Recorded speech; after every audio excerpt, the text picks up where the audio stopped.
मेरे साथ निकाल लेंगे।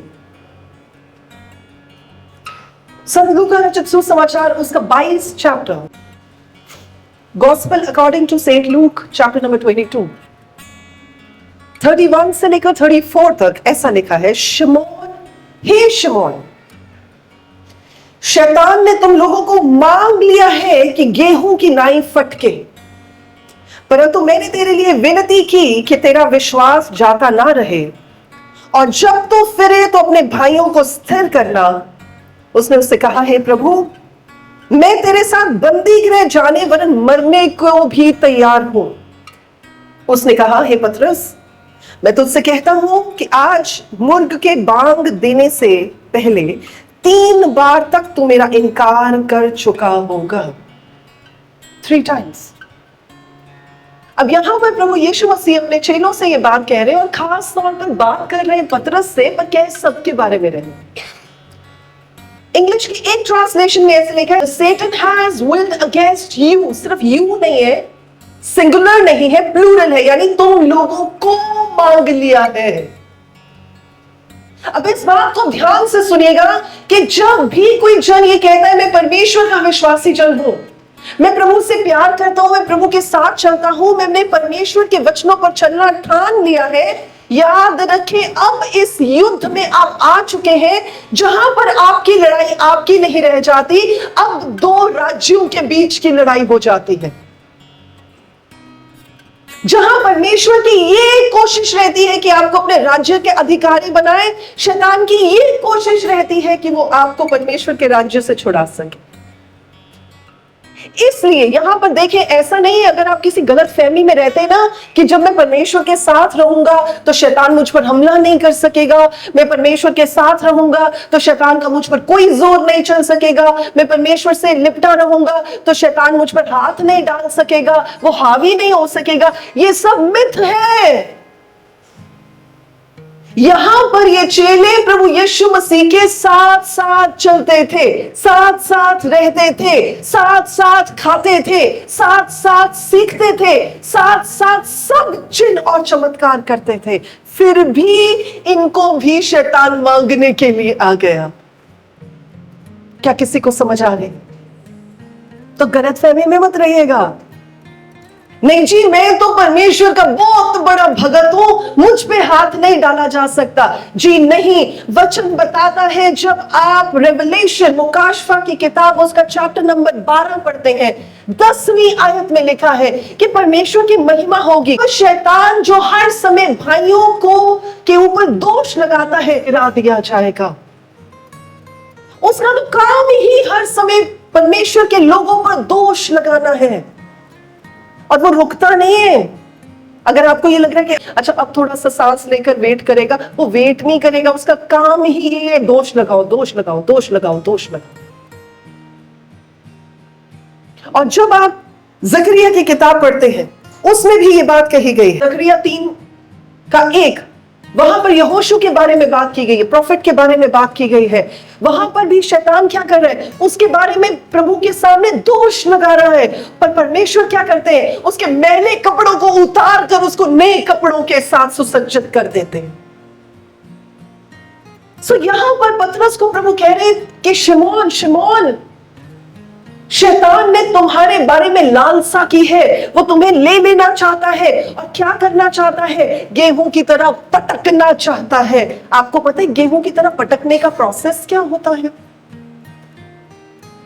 आजकल तो टर्बाइन्स चलते हैं, इतनी बड़ी बड़ी मशीन्स चलती हैं कि गेहूं को उसके खोल से अलग किया जा सके। पुराने जमानों में ये ऐसा होता था कि गेहूं की लंबी लंबी फलियां ले ली जाती थी, उन्हें इकट्ठा किया जाता था और उन्हें पकड़ के किसी बड़े पत्थर के ऊपर जोर जोर से पटका जाता था। अब जरा सोचे फलियों का क्या हाल हो रहा होगा। किसी चीज को पकड़कर पटका जाए तो क्या हाल होगा। लंबी लंबी स्टेम्स होती थी, उनमें से वो जो फलियां होती थी गेहूं की, वो निकल जाया करती थी शाफ के समेत, और जैसे ही वो गिरती थी तो शाफ थोड़ा सा अलग हो जाता था, भूसा थोड़ा थोड़ा अलग हो जाता था, और जो गेहूं है वो भी नीचे गिर जाता था, दोनों चीजें इकट्ठी नीचे गिरती थी। उसके बाद अगला प्रोसेस होता था कि उन्हें बड़ी बड़ी छन्नियों में डाला जाता था, आज भी कई ऐसी जगहों में जहां पर बड़ी बड़ी मशीनरीज नहीं है, वहां पर यही प्रोसेस फॉलो किया जाता है। तो वो बड़ी बड़ी छन्नियों में लिया जाता है और उन्हें हवा में यूं करके, आपने देखा होगा, हिलाया जाता है ताकि जो भूसा है वो हवा के साथ भाग जाए, उड़ जाए, और जो गेहूं है वो नीचे गिर जाए। This is the process.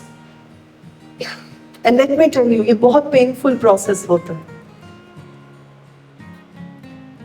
अब प्रभु यीशु इस बात को कह रहे हैं कि शैतान ने ऐसा चाहा है कि तुम लोगों को पकड़कर पटकने से क्या होगा, विश्वास हिला दिया जाएगा। अब किसी विश्वासी जन को पकड़ के पटका मारा जाए, धोबी पटका, तो सोचे उसका क्या हाल होगा, विश्वास डगमगा जाएगा। तो यहां पर यह नहीं कि सिर्फ पतरस के लिए, सबके लिए बोला प्रभु ने यह बात कि हर एक के ऊपर आजमाइश भेजी जाएगी। प्रभु का वचन बताता है, जब आप आमोस की किताब उसके 9वें चैप्टर की 9वीं आयत को पढ़ते हैं, तो वचन बताता है कि प्रभु इज़राइल को भी शेक करते हैं ताकि उसको परिपक्व, उसे परफेक्ट बनाया जा सके। सो शेकिंग का कोई मकसद होता है। अगर ये पटक के, अगर ये फलियां अलग ना की जाए तो आप गेहूं कैसे खाएंगे, छिलकों के समेत खाया ही नहीं जाएगा। और जैसे वचन में लिखा है कि पहला पतरस 5:8 में कि शैतान का क्या काम है, वो एक रोरिंग लायन की तरह, यानी गरजने वाले शेर के समान है, जिसकी ये फिराक रहती है कि परमेश्वर के लोगों को कहां पकड़े, कब उन्हें फाड़े, कब उनके जीवन को जो है खराब करे और परमेश्वर से अलग करे। वो उसकी असाइनमेंट है, वो उसका काम है। अब अगर कोई डॉक्टर है तो उसका काम क्या है, अगर कोई हार्ट सर्जन है तो उसका काम क्या है, हार्ट सर्जरीज लेना। अगर कोई रेडियोलॉजिस्ट है तो उसका काम क्या है, रेडिएशंस देना। अगर कोई टीचर है तो रोज सुबह वो क्या सोच के घर से निकलेगा या निकलेगी कि मुझे जाकर बच्चों को पढ़ाना है। अगर कोई बिजनेसमैन है वो अपनी दुकान को क्या सोचकर खोलेगा कि मुझे बहुत सारा बिजनेस करना है। तो शैतान हर दिन क्या असाइनमेंट पर निकलता है कि मुझे आज बहुत सारे विश्वासियों को विश्वास से गिराना है। और लिखा है कि वो गरजने वाले सींग की तरह, वो शेर की तरह घूमता रहता है। आप ये मत सोचिएगा कि आप जैसा भी सोच लेंगे, जैसा भी कर लेंगे, जैसी भी आपकी दिनचर्या होगी, जैसे भी आपकी हैबिट्स होंगी, शैतान को कुछ पता नहीं चलेगा। उसको आपके बारे में पता है। उसको ये भी पता है कि अगर आपका कोई काम नहीं बना तो आप परमेश्वर को कोसेंगे या परमेश्वर की फिर भी महिमा करेंगे। वो जानता है आपके बारे में। और उसकी असाइनमेंट क्या है, उसकी असाइनमेंट ये है कि विश्वासियों को विश्वास से पटक देना है, गिराना नहीं है, पटक देना। वो उसकी असाइनमेंट। और वो किसी और काम से नहीं आएगा, वो चोरी करने, घात करने, नाश करने आएगा। सो किसी गलतफहमी में मत रहिएगा, हम प्रभु के साथ चलते हैं इसलिए हमें कुछ नहीं होगा। आप प्रभु के साथ चलते फिर भी आजमाइशें आएंगी ही आएंगी। क्या किसी को समझ आ रहा है? प्रभु का धन्यवाद। प्रभु यीशु मसीह ने ये नहीं कहा, he did not promise कि बेटा तुम मेरे साथ हो इसलिए तुम पर कोई प्रॉब्लम नहीं आएगी। ऐसा कुछ नहीं कहा। पतरस को भी नहीं कहा, बाकी चेलों को भी नहीं कहा। अब कहने को प्रभु यीशु मसीह को यही कहना चाहिए था ना कि तुम लोग क्योंकि मेरे साथ हो इसलिए मैंने दूर से शैतान को रोक दिया। ऐसा नहीं बोला। प्रभु ने पतरस को सिर्फ यही नहीं कहा कि मुसीबत आएगी, पर यह भी बता दिया कि तू मुसीबत में 3 बार गिर जाएगा। इससे पहले कि आप किसी एक स्पेसिफिक तरीके के साथ रिस्पॉन्ड करें किसी सिचुएशन में, प्रभु पहले से ही जानते हैं कि आप कैसे बिहेव करेंगे। God knows it। आपके लिए सरप्राइज हो सकता है, ओहो मैंने ऐसे बिहेव कर लिया। परमेश्वर के लिए कोई सरप्राइज नहीं है कि इसने ऐसे बिहेव कर लिया। वो पहले से ही जानते थे आप कैसे बिहेव करेंगे, कि आप चुप रहेंगे, कि आप बोलेंगे, अब आप खोएंगे कि आप कन्फ्रंट करेंगे। परमेश्वर पहले से ही जानते। अब मुद्दा यह है कि अगर परमेश्वर पहले से ही जानते हैं कि आजमाइशें आएंगी, पहले से ही जानते हैं हम कैसा बिहेव करेंगे, तो आजमाइशें आनी क्यों चाहिए? आपके मन में आया ये क्वेश्चन? वो यीशु मसीह उसे सिर्फ यही नहीं कह रहे कि आजमाइश आएगी, ये भी कह रहे कि तू 3 बार उस आजमाइश में गिरेगा। जब आप प्रेरितों के कार्य हैं उसकी 22वीं आयत में ऐसा लिखा है, और चेलों के मन स्थिर करते रहे और ये उपदेश देते रहे कि हमें बड़े क्लेश उठाकर परमेश्वर के राज्य में प्रवेश करना होगा। आपको अगर किसी ने यह कह दिया है कि एक बार आपने परमेश्वर के राज्य में प्रवेश कर लिया, बिल्कुल it is going to be bed of roses, अब कोई दिक्कत नहीं होगी, कोई परेशानी नहीं होगी, कोई आपको आंच नहीं लगेगी, कोई आपको पांव में कांटा नहीं चुभेगा, तो मैं आपके इस भ्रम को तोड़ना चाहूंगी। वचन में ऐसा कहीं नहीं लिखा है। वचन में लिखा है कि आप परमेश्वर के राज्य में बड़े क्लेश के साथ प्रवेश करते हैं। So it is going to be work for you. आपके लिए काम होगा। तो जब आप परमेश्वर के राज्य में एंटर करने की बात करते हैं तो ये कोई आसान काम नहीं होने। आप मुझे सिर्फ एक बात बताएं, आज अगर आप चाहें कि आप जगह लेकर उसमें एक बड़ी सी कोठी बना, क्या वो आसान काम होने वाला है? पहले तो जगह ढूंढने की परेशानी, फिर ढूंढ के उसके पैसे जुटाने की परेशानी, फिर उसको कंस्ट्रक्ट करने की परेशानी, और स्पेशली जितने लोगों ने घर बनाए वो जानते घर बनाना कितना मुश्किल होता है। और यहां एटर्निटी में एक ऐसी परफेक्ट जगह पर रहने की बात हो रही है जहां पर ना तो कोई दुख है, ना कोई परेशानी है, ना ही कोई मातम है, ना ही कोई आंसू है। हम वहां पर रहने की बात करें तो क्या ये आसान होने वाला? किसने कह दिया आपको कि ये आसान होने वाला? जिस दिन आप ये बात समझ जाएंगे कि परमेश्वर के राज्य में एंटर करना कोई बच्चों का खेल नहीं है। हर दिन अपने आप को आपको मारना पड़ेगा, हर दिन आपको चुनाव करना पड़ेगा, हर दिन अपने आप से इनकार करना पड़ेगा, हर दिन अपना क्रूस उठाना पड़ेगा और हर दिन चलना पड़ेगा प्रभु के हिसाब से। It is not going to be an easy walk. अगर किसी ने आपको यह कह दिया कि यह आसान काम होने वाला है, तो मैं आज आपको यह बात चेतावनी के साथ कह सकती हूं, यह आसान नहीं है। वचन बताता है अगर चेलों के लिए आसान नहीं रहा तो विश्वासियों के लिए भी आसान नहीं होगा।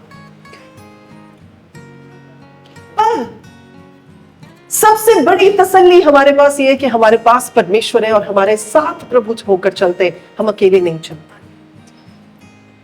फिर मुद्दा वहीं पर आ जाता है, तो फिर अगर प्रभु साथ है तो फिर हमें इन सब चीजों में से निकलने की जरूरत ही क्या है? चले आपके साथ शेयर करती हूँ। सबसे पहली रीजन, परमेश्वर इन सभी एक्सपीरियंसेस को आपकी भलाई के लिए इस्तेमाल करना चाहते हैं। अगर आप अपनी कैपेसिटी में इन मोड़ से होकर, इन रास्तों से होकर चलते तो शायद आपका कोई भला ना हो सकता। पर जब परमेश्वर आपके साथ होंगे और आप प्रभु में होकर इन ट्रायल्स का सामना करेंगे, तो जैसे वचन में लिखा है रोमन्स 8:28 कि सब बातें मिलकर, जो लोग परमेश्वर से प्यार करते हैं उनके लिए सब बातें मिलकर किसको लेकर आती हैं? भलाई को लेकर आती हैं।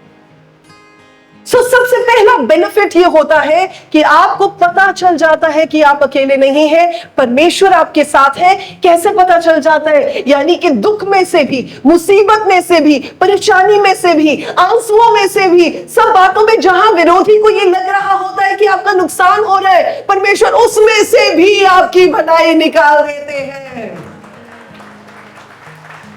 इसलिए अदरवाइज आपको कैसे पता चलेगा प्रभु आपके साथ है कि नहीं?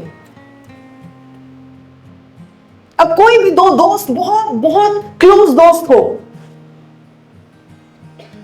और वो कहे मैं तेरे से बहुत प्यार करता हूं, तुझे जहां मेरी जरूरत है मुझे बुला, बताओ मुझे कहां खड़ा होना है, और कोई प्रॉब्लम नहीं आ रही, तो आप उसकी दोस्ती को टेस्ट कर सकोगे? कर सकोगे? कर सकोगे कि नहीं कर सकोगे? जब कोई प्रॉब्लम ही नहीं है तो दोस्ती कैसे टेस्ट करोगे? अब मान लो उस बंदे का एक्सीडेंट हो गया, या मान लो उस बंदे को कहीं प्रॉब्लम आ गई है और उसने आपको फोन किया और आप फटाफट वहां पहुंच गए, तो आप क्या बताते कि तू अकेला नहीं है, मैं तेरे साथ हूं। हमेशा साथ तब परखा जाता है जब मुसीबत का समय होता है।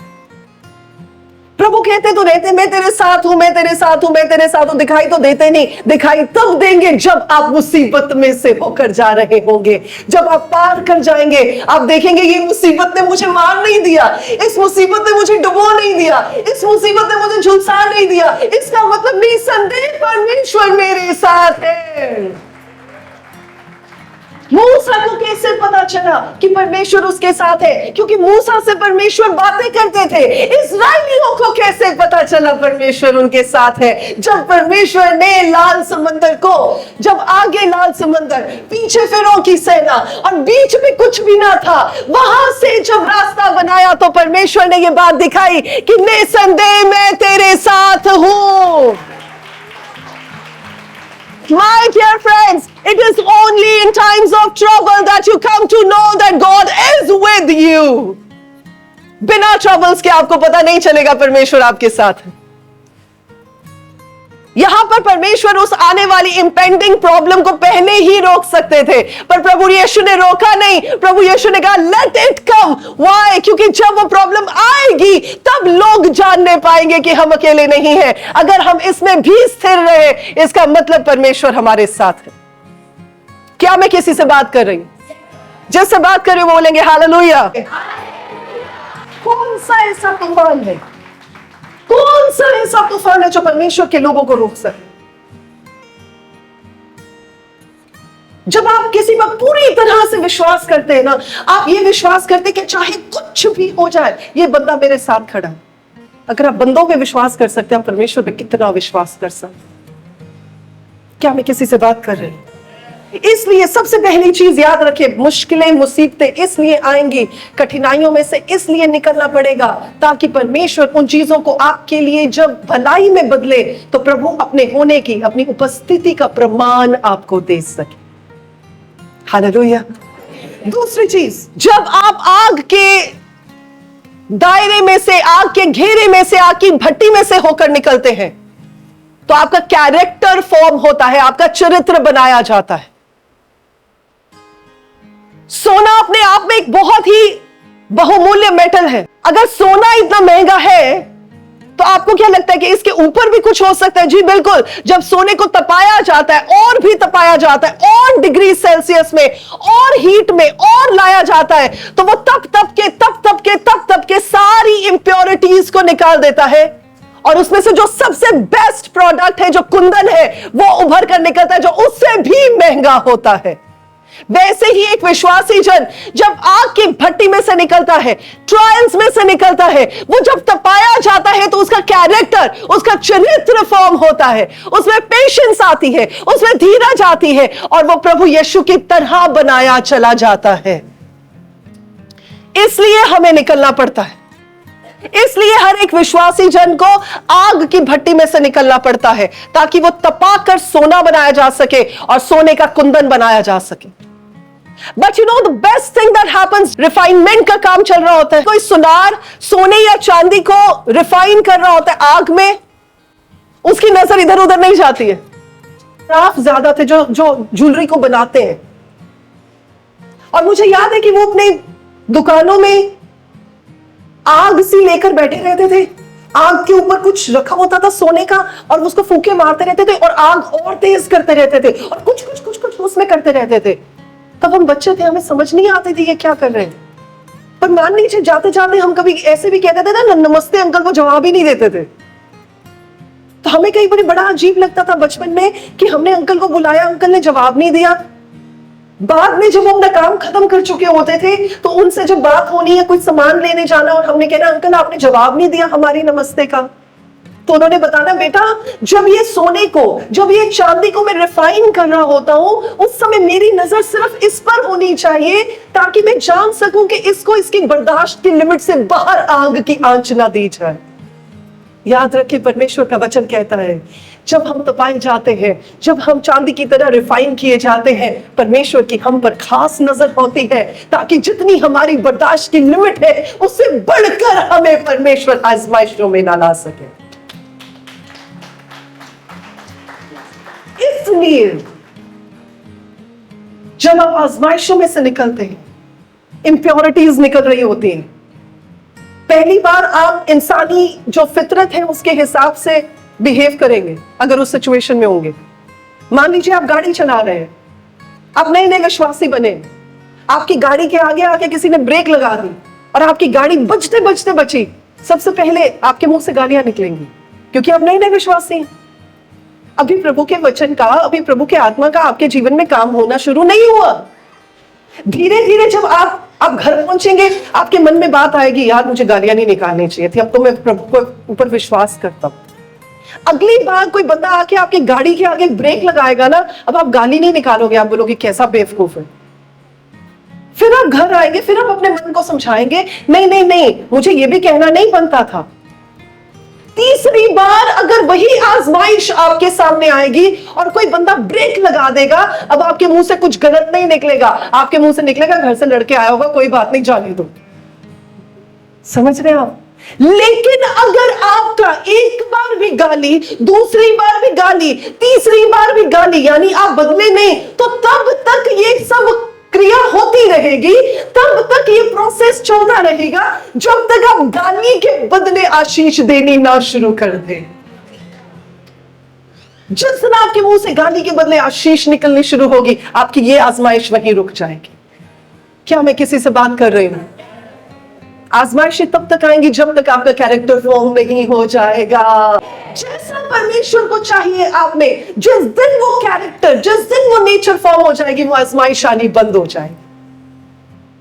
क्यों कई लोगों को बार बार एक ही आजमाइश में से होकर गुजरना पड़ता है? क्योंकि जो प्रभु सिखाना चाहते हैं वो सीख ही नहीं रहे हैं। जो प्रभु क्रिएट करना चाहते हैं वो क्रिएट करने के लिए कोऑपरेट ही नहीं कर रहे हैं। क्योंकि जो परमेश्वर बनाना चाहते वो बन ही नहीं रहे हैं। तो जब तक नहीं बनेंगे, परमेश्वर भी नहीं रुकते, ताकि हमारा स्वभाव, हमारा कैरेक्टर प्रभु यीशु मसीह जैसा हो जाए। जब तक नहीं होगा तब तक काम ऐसे ही चलता रहे। वचन आईना है जिसमें देखकर प्रभु हमें संवारते। तीसरी चीज, जब जब भी हम परेशानियों में से होकर गुजरते हैं, वचन बताता है कि प्रभु यीशु मसीह क्या कर रहे हैं, हमारे लिए मध्यस्थता की प्रार्थना, इंटरसेशन की प्रार्थना कर रहे हैं। जब आप रोमन्स की पत्री उसका चैप्टर नंबर 8 पढ़ते हैं, उसके 26 से लेकर 39 आयत तक लीजिएगा। यहां पर बड़े विस्तार पूर्वक ही बात कही गई है कि प्रभु यीशु मसीह आज भी क्या कर रहे हैं, पिता की दाहिनी ओर बैठे हैं, मेरे और आपके लिए निवेदन कर रहे हैं। यहां पर भी जब शैतान ने इन चेलों को पटकने के लिए लालसा की, तो प्रभु यीशु मसीह ने क्या किया? इनके बारे में इंटरसीड किया। आज भी प्रभु मेरे और आपके लिए इंटरसीड करते हैं। वो हमारे लिए निवेदन कर रहे हैं कि जब जब शैतान आए, जब जब हम पर उंगली उठाए, जब जब हमारे खिलाफ बात करे, तब तब प्रभु यीशु मसीह हमारे एडवोकेट बनकर खड़े हो जाए। मैं और आप उस कचहरी में नहीं जा सकते। सुप्रीम कोर्ट में जाकर आप जज के सामने खड़े हो सकते हैं? जी नहीं, आपको एक वकील की जरूरत होगी। और अगर हम यहां के सुप्रीम कोर्ट के जज के सामने जाकर नहीं खड़े हो सकते, हम सृष्टिकर्ता जज के सामने खड़े होने की बात कर रहे हैं। वहां भी अपना केस खुद नहीं लड़ा जा सकता। हमारा केस लड़ने वाला हमारा एडवोकेट प्रभु यीशु मसीह है। और एडवोकेट्स की क्या आदत होती है? आपको तब तक दिलासा देते रहते हैं जब तक आप केस जीत नहीं जाते। पर प्रभु यीशु मसीह झूठी होप नहीं देते। प्रभु यीशु मसीह वो होप देते हैं जिसकी वो योग्य है। और प्रभु यीशु मसीह कहते हैं जिसका केस वो लड़ेंगे वो बंदा कभी हार नहीं सकेगा। प्रभु यीशु मसीह इनके चरवाहे हैं। प्रभु यीशु मसीह इस बात को कहते हैं कि मैं चरवाहा हूं, मैं अपनी भेड़ों के लिए अपनी जान भी दे सकता हूं। आज भी जो चरवाहे परमेश्वर ने हमारे लिए चुने हैं वो यही काम करते हैं। तो आप ये मत सोचा करें कि हमने पास्टर नीतू को प्रॉब्लम बता दी, पता नहीं प्रार्थना करेंगे कि नहीं करेंगे। जब आप प्रॉब्लम बताते ना, उस प्रॉब्लम को हम अपनी प्रॉब्लम समझकर प्रार्थना करते हैं।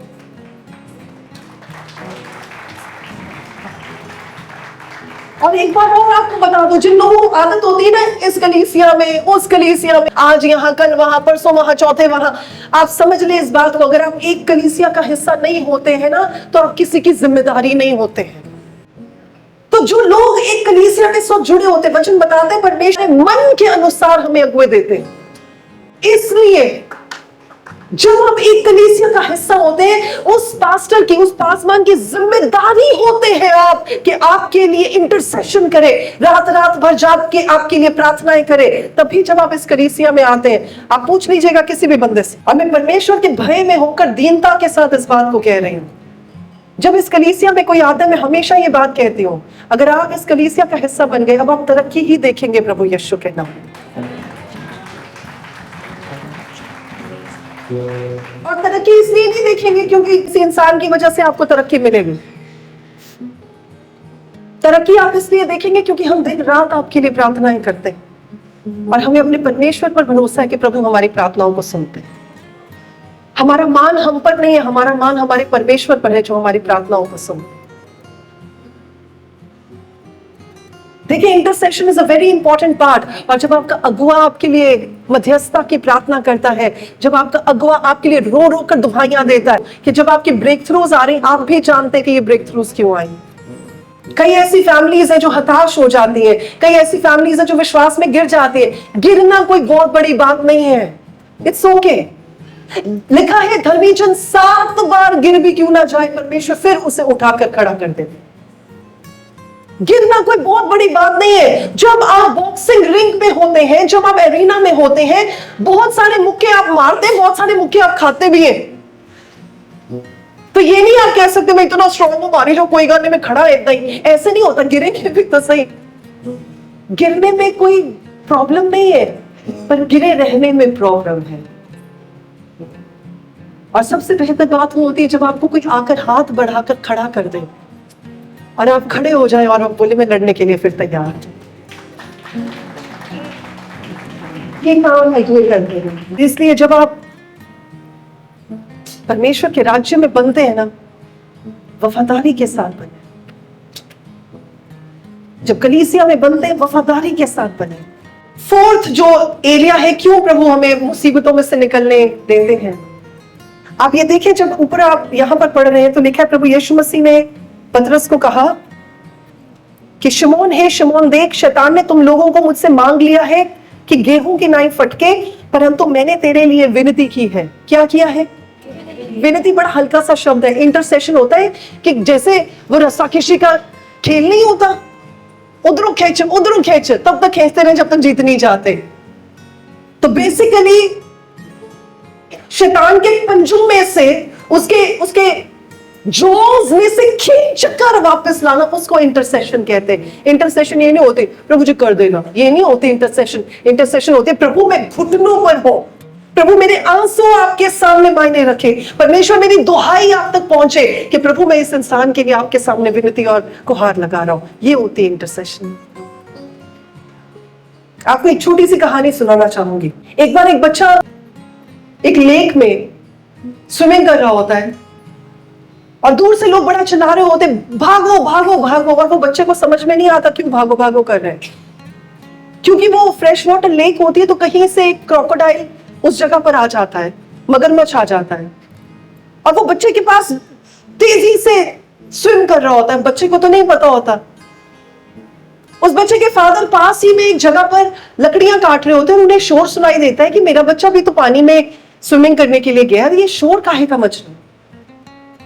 तो वो फादर भी सब कुछ छोड़कर देखता है कि तो मगरमच्छ मेरे बच्चे के पीछे आ रहा है। यहां से बाप भागता है, वहां से लोग चिल्ला रहे हैं, वहां से बच्चा उस मगरमच्छ को देख के पिता की ओर भाग रहा है और मगरमच्छ तेजी से उस बच्चे की ओर आ रहा है। अब जब तक वो उस पानी के दायरे में है तब तक मगरमच्छ की पकड़ में आने का उसका अंदाजा है, उसकी प्रॉक्सिमिटी है। पिता भी ध्यान नहीं रखता कि क्या मैं पानी में उतरूं कि नहीं, वो भी जंप करता है और जहां तक बच्चा होता है उसका हाथ पकड़ के उसको खींचने ही लगता है। जैसे ही खींचता है उतनी देर में मगरमच्छ आके उस बच्चे के टांगों को अपने जबाड़े में ले लेता है। जैसे वो जबड़े में लेकर उस बच्चे को खींचते हैं, पिता यहां से उसकी बाजुओं से खींच रहे, वहां से क्रोकोडाइल से खींच रहे, पिता यहां से खींच रहे, वहां से मगरमच्छ खींच रहे और फाइनली पिता उसे खींचकर अपने पास ले आता है और बच्चे की पूरी जो पैरों की और टांगों की का मांस है और नसें वो सारी की सारी निकल जाती, पर बच्चा बच जाता है। जैसे बाप के हाथों में आता है, बाजुओं में आता है, बाप फटाफट लेकर उसे डॉक्टर के पास लेकर जाता है। वहां पर बच्चे की सर्जरीज होती हैं, बच्चा थोड़ी होश में आता है सर्जरीज के बाद। जब थोड़ा ठीक होता है तो उसकी इंटरव्यूज ली जाती हैं, उसको बोला जाता है अपनी टांगे दिखाओ। टांगों के ऊपर बुरी तरह उसके जबड़ों के निशान, बड़े बड़े दांतों के निशान, ग्राफ्टेड स्किन के निशान। तो बच्चा दिखाता है कि ये मगरमच्छ ने मुझे जब अपने जबड़े में लिया था तो मेरा ये हाल हुआ था। और न्यूज रिपोर्टर की नजर उसकी बाजुओं पर जाती है और बाजुओं पर भी स्क्रैचेस, नाखूनों के निशान। वो कहते हैं कि ठीक है, टांगों पर तो इसलिए है कि समझ में आया कि मगरमच्छ ने तुम्हें खींचकर अपनी ओर किया, बाजुओं पर इतनी चोट कैसे आई? वो बोलते हैं मेरे पापा ने जब मुझे खींचा था तो उसके निशान है। तो बोले आपको बुरा नहीं लगा कि आपके पापा ने खींचा और आपकी बाजुएं छलनी कर दी?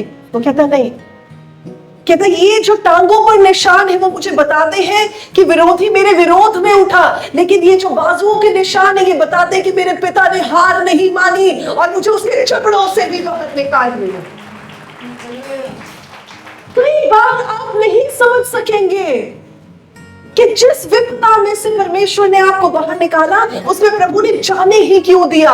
याद रखें, इसलिए जाने दिया जबकि आपको परमेश्वर बाहर निकाले और आप उस जगह पर स्थिर हो। जैसे प्रभु ने पतरस से कहा कि जब तुम बाहर निकले तो अपने भाइयों को भी बाहर निकालना। ये आपकी गवाहियां होती हैं, ये आपकी टेस्टिमनीज होती हैं, ये स्कार्स आपको याद दिलाते हैं कि जब विरोधी ने मुझको अपने कब्जे में करना चाहा, मेरे परमेश्वर ने हार नहीं मानी, मेरे पिता ने मुझे खींच लिया। और ये उसकी विश्वास योग्यता के स्कार्स हैं। इसलिए प्रभु हमें निकलने देते हैं उन चीजों में से, ताकि सिर्फ हम खुद ही ना निकले, हम उन लोगों को भी निकाल सके जो अब उस सिचुएशन में। अब मुड़कर देखिए अपने जीवन में, जिस जिस चीज में से आप निकले होंगे ना, आपको परमेश्वर ऐसे ही लोगों से मिलाएंगे जो उन्हीं चीजों से बैटल कर रहे हैं। जिसकी फेल्ड मैरिज होगी उसको वैसे ही लोगों को मिलाएंगे परमेश्वर जिसकी मैरिज में प्रॉब्लम्स हो। जो खुद ड्रग एडिक्शन से होकर निकला होगा, प्रभु उसको ऐसे ही लोगों से मिलाएंगे जो ड्रग एडिक्टेड होंगे।